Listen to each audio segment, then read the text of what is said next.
कधी विचार केलाय की जी एकेकाळी मुंबईची दूरची दुर्लक्षित उपनगरं होती ती आज हजारो कुटुंबांसाठी स्वप्नातलं घर कशी काय बनली? यामागे आहे पनवेलकर ग्रुप आणि त्यांचे संस्थापक विजय पनवेलकर यांची एक मोठी दूरदृष्टी. आज आपण एक्झॅक्टली हेच पाहणार आहोत की एका व्यक्तीच्या स्वप्नाने शहराचं भविष्य कसं घडवलं. किफायतशीर किमतीत दर्जेदार घरं हे फक्त एक वाक्य नाहीये, तर ही एका मोठ्या बदलाची सुरुवात होती. याच एका ध्येयावर पनवेलकर ग्रुप नावाच्या एका मोठ्या रिअल इस्टेट साम्राज्याचा पाया रचला गेला, ज्यानं सर्वसामान्यांच्या घराचं स्वप्न प्रत्यक्षात आणलं. चला तर मग हा सगळा प्रवास आपण 4 सोप्या टप्प्यांमध्ये समजून घेऊया. सगळ्यात आधी बघूया ती कल्पना ज्यातून हे सर्व सुरू झालं. त्यानंतर पाहूया त्यांनी जमिनीवर काय घडवलं, मग रिअल एस्टेटच्या पलीकडे जाऊन काय मिळवलं आणि शेवटी उपनगरांच्या भविष्यावर त्यांचा नेमका काय प्रभाव पडला. तर प्रत्येक मोठ्या गोष्टीची सुरुवात एका छोट्या कल्पनेतून होते, नाही का? मग या प्रवासाची सुरुवात झाली तरी कशी? पाहूया संस्थापकांची मूळ प्रेरणा काय होती आणि त्यांनी हा इतका भक्कम पाया कसा रचला.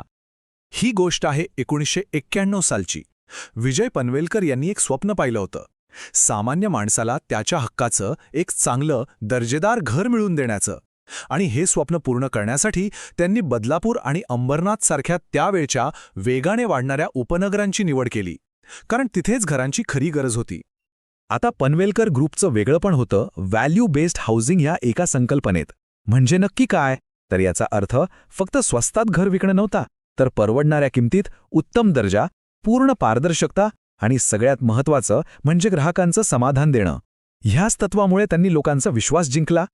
कल्पना तर उत्तम होती, पण ती प्रत्यक्षात किती उतरली? आता दुसऱ्या टप्प्यात आपण बघूया की पनवेलकर ग्रुपने त्यांची ही दूरदृष्टी प्रत्यक्षात कशी आणली आहे. आणि हो, जे आकडे समोर येतील ते खरंच थक्क करणारे आहेत.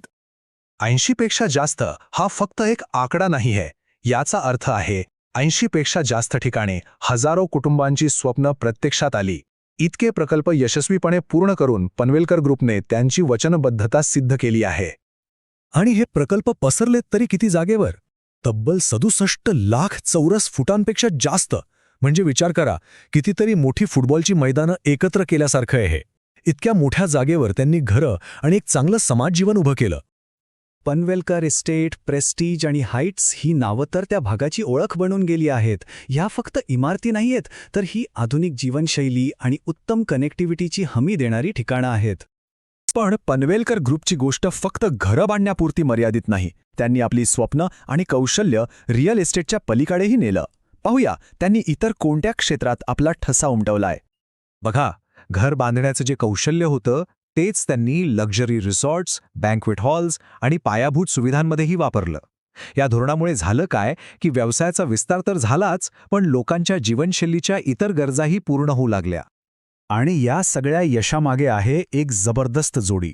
एका बाजूला संस्थापक विजय पनवेलकर यांचा अनुभव आणि दूरदृष्टी, आणि दुसऱ्या बाजूला त्यांची पुढची पिढी राहुल पनवेलकर, जे त्या दूरदृष्टीला प्रत्यक्षात उतरवतात. म्हणजे बघा, अनुभवाला तरुण विचारांची जोड मिळाल्याने कंपनीला एक नवी ऊर्जा मिळाली. आता आपण येतो सगळ्यात महत्त्वाच्या भागाकडे. इतकी वर्ष काम केल्यानंतर पनवेलकर ग्रुपचा खरा वारसा काय आहे? त्यांनी समाजावर काय प्रभाव टाकला? चला ते पाहूया. एक काळ होता जेव्हा अंबरनाथ आणि बदलापूर म्हणजे मुंबईपासून खूप लांबची ठिकाणं वाटायची. पण आज चित्र पूर्णपणे वेगळं आहे. आणि ह्या मोठ्या बदलामध्ये पनवेलकर ग्रुपचा खूप मोठा वाटा आहे. त्यांनी फक्त इमारती नाही बांधल्या, तर तिथे एक नवी अर्थव्यवस्था आणि रोजगार उभा केला. त्यांच्या यशाचं सूत्र काय? ते या 3 गोष्टींमध्ये दडलंय. 1. लोकांना उत्तम दर्जाचं आयुष्य देणं. 2. बांधकामाच्या नियमांशी कोणतीही तडजोड न करणं. आणि 3. सगळ्या सोयीसुविधा पुरवणं. याच मूल्यांनी त्यांना एक विश्वासार्ह ब्रँड बनवलं. आणि भविष्याकडे पाहतानाही त्यांचं लक्ष अगदी स्पष्ट आहे. ते आजही आपल्या मूळ ध्येयावर ठाम आहेत. लोकांच्या घराचं स्वप्न पूर्ण करायचं, वेळेवर दर्जेदार काम द्यायचं आणि सतत काहीतरी नवीन करत राहायचं. हे फक्त भूतकाळातील यश नाही, तर भविष्यासाठी दिलेलं एक वचन आहे. तर पनवेलकर ग्रुपची ही सगळी कहाणी ऐकल्यावर एक प्रश्न नक्कीच मनात येतो की एका व्यक्तीची दूरदृष्टी आणि प्रामाणिक प्रयत्न खरंच एका संपूर्ण शहराचं भविष्य कसं आणि किती बदलू शकतात? खरंच विचार करण्यासारखी गोष्ट आहे, नाही का?